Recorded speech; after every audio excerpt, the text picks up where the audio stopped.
Сәлеметсіздер ме? Аты жөнім Донтайұлы Жекерболат, онлайн физика оқу орталығының 7-8 сыныптар физикасының мұғалімі боламын.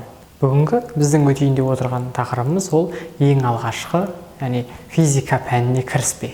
Физика пәніне кіріспе дегеніміз ол физика деген не? Физика заңдары қалай пайда болады? Физика қандай бөлімдерден тұрады? Ғылымдардың атасы физика ма, математика ма деген сияқты осындай сұрақтарға жауап беретін боламыз бүгін. Ал енді ең бірінші қарастыратынымыз ол физика деген не? Физика деген сөздің өзіне қарайтын болсақ, физика деген ол гректің физис деген сөзінен шыққан, яғни табиғат деген мағынаны білдіреді. Физика дегеніміз біздің табиғат деген мағынаны білдіріп тұр. Яғни біз табиғатты зерттеумен айналысамыз. Физика деген табиғатта болып жатқан құбылыстарды зерттеп, соны қайталап жасап көріп, содан бір заңдылықтар табады. Яғни табиғаттың заңдылықтарын орнататын ғылым ол физика. Ал физиктердің мақсаты ол табиғаттан алынған, яғни табиғаттан үйренген заңдылықтарды пайдалана отырып, жаңа бір құралдар жасау, яғни адамның өмірін ыңғайлату үшін сол заңдылықтарды пайдалана отырып, қандай құралдар жасауға болады. Физиктердің мақсаты осы. Ал енді физика заңдары қалай пайда болады? Физика заңдары ол физиктер отырады, зерттейді. Табиғатта бір құбылыс болып жатыр. Табиғатта бір жел соқсын делік, жел соғады. Олар сұрақ қояды бірден. Жел не үшін соғып жатыр деген сұрақ қояды. Сұрақ қойғаннан кейін оны қарайды, бақылайды. Содан кейін олар қысымдар айырымынан жел соғып жатқандығын біледі. Содан кейін олар қайталап жасап көргісі келеді. Өйткені толық сол қысым айырымына ғана тәуелді ма, жоқ, әлде басқа заттарға да тәуелді жел соғып тұр ма? Соны түсіну үшін физиктер бірінші қолдан тәжірибе жасап көреді. Яғни сол құбылысты қайталап жасап көреді. Сол құбылысты қайталап жасап көргеннен кейін нақты неге тәуелді емес екендігі шығып, яғни табиғаттың заңдылығын орнатады. Физика қандай бөлімдерден тұрады деген сұраққа келетін болсақ, ол механика, және молекулалық физика және термодинамика, электродинамика, яғни электр құбылыстары, оптика және ядролық және атомдық физика деген бөлімдерден тұрады. Соның ең алғашқысы механика. Механика бөлімінде нені қарастырамыз? Механика бөлімінде, мысалы, мынандай сұрақтарға жауап алатын боламыз. Мынандай бір теңіз, көл берсін. Осыда бір үлкен темірден жасалған кеме жүзіп жүреді.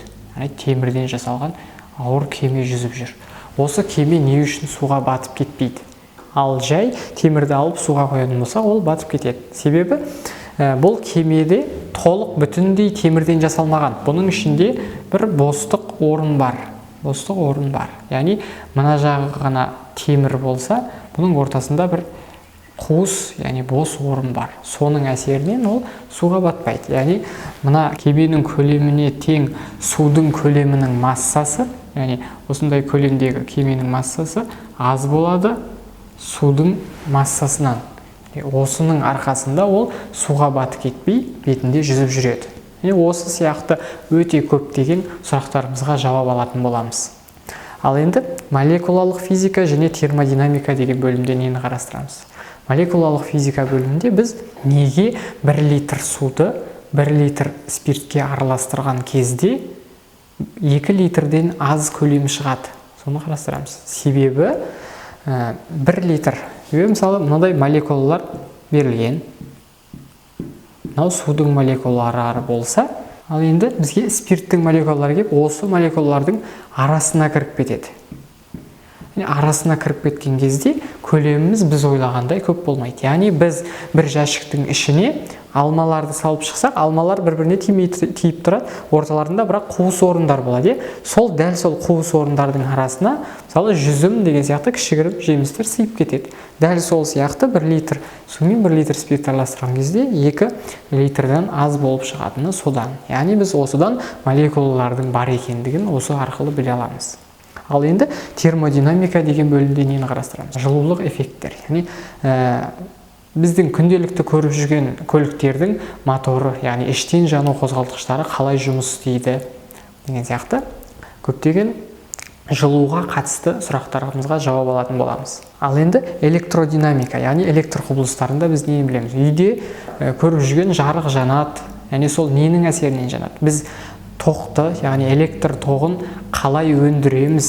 Ол тоқ қалай біздің үйге дейін келеді? Және біздің электр энергиямыз қалай жарық энергиясына айналады, жылу энергиясына айналады деген сияқты сұрақтардың барлығына толықтай жауап беретін боламыз. Және қалай өндіретінімізді, қаншалықты шығын болатынын толық есептеп көре алатын деңгейге жетеміз. Ал енді оптика бөлімі. Оптика бөлімінде біз мынандай сұрақтарға жауап беретін боламыз. Үйлерде, мысалы, байқасаңдар, қасықты алып қараған кезде біз өзіміздің көрінісіміз төңкеріліп тұрады. Яғни өзіміз төңкеріп орналасқан болып тұрамыз. Сол не себепті екендігін, яғни бүткіл сәуле, жарыққа қатысты бүткіл заңдылықтарды білетін боламыз. Яғни ядролық және атомдық физика.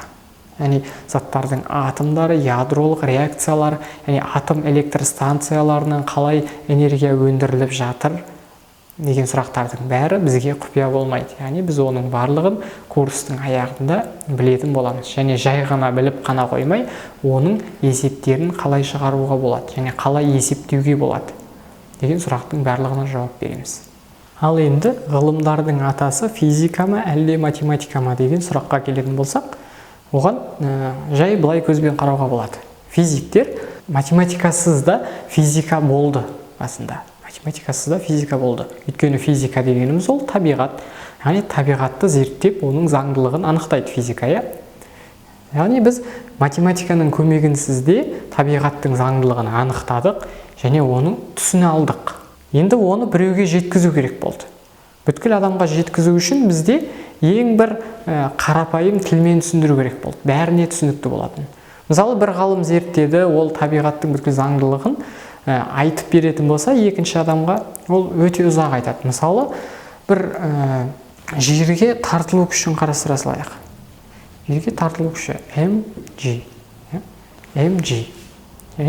Мынау жазу арқылы біздің жерге тартылуымыз күшіміз, яғни ол сенің массаңа байланысты және жерге еркін түсу үдеуіне байланысты, сол сенің тартылу күшің сол еркін түсу үдеуіне бағыттас болады деп біреуге айтып отыратын сөздеріміздің барлығын тек осындай математикалық өрнек көмегімен алмастыра салуға болады. Яғни ең қысқа тіл.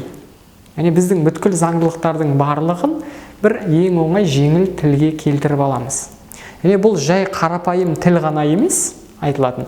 Бұлармен әртүрлі амалдар орындауға болады. Яғни бізде күш берілсе, еркін түсу үдеуі берілсе, біз бұл жерден мысалы массаны тауып алуымызға болады. Тек қана бір ақпаратты екінші адамға жеткізіп қана қоймай, ол тіл көмегімен біз әртүрлі математикалық амалдар орындай аламыз. Сондықтан қазіргі заманда математика мен физиканы ажырату мүмкін емес. Өйткені қазіргі заңдылықтар, есептеулер өте математиканы қажет етеді.